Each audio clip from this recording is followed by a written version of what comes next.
The Slope was created in 2009 by New York City area bartender Julie Reiner for her bar, the Clover Club. She wanted to have a house Manhattan, and so she decided to throw her hat in with all of the other Manhattan variations named after Brooklyn neighborhoods. This particular cocktail was named after Park Slope, which is the Brooklyn neighborhood she was living in at the time. I am sharing it with you because it is chef's kiss. Magnifique. So in a mixing glass, we are going to do 1 dash of Angostura bitters, 1/4 ounce of Apricot Liqueur. We're using the Rothman and Winters. We're going to do 3/4 ounce of Punt, and Punt is actually a vermouth Amaro hybrid. So this, my friends, does have to go inside the fridge. And 2¼ ounces Rye Whiskey.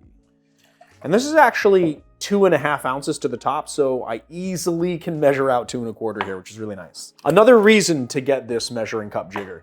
Crack our first cube of ice, maybe crack our second cube of ice.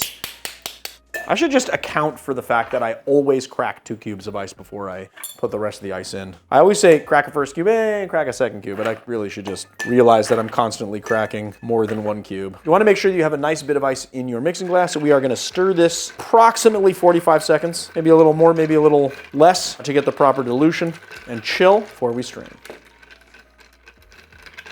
And then we're just going to strain into our cocktail glass or Nick and Nora.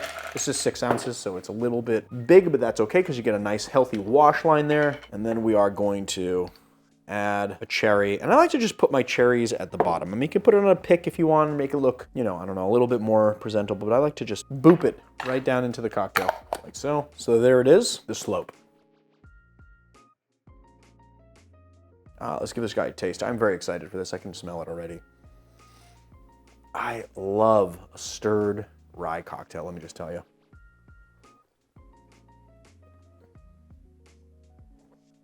Oh my God, so good, so flavorful. You get the apricot, giving it some light sweetness, and then you have the bitterness and herbalness of the Amaro, accompanied with the rye whiskey. I used 100 proof rye, which really knocks up the flavor profile. Anytime I use Amaro inside a cocktail, and I know it's going to be bitter and big, I want to match that bigness with some really flavorful whiskey. This particular rye whiskey is going to be a little bit higher in the rye grain, so you're getting a little more of that spice and you're getting a little bit more of that malt. It's going to blend really nicely with the Amaro, and then you have that twinge of apricot on the back end, and then also providing a little bit of sugar, a little sweetness, and a little bit of that kind of stone fruit flavor. That is just so good. This cocktail is really nicely balanced. I don't know if I could drink a bunch of these because I would get very drunk, but I would like to drink a bunch of these. How about that?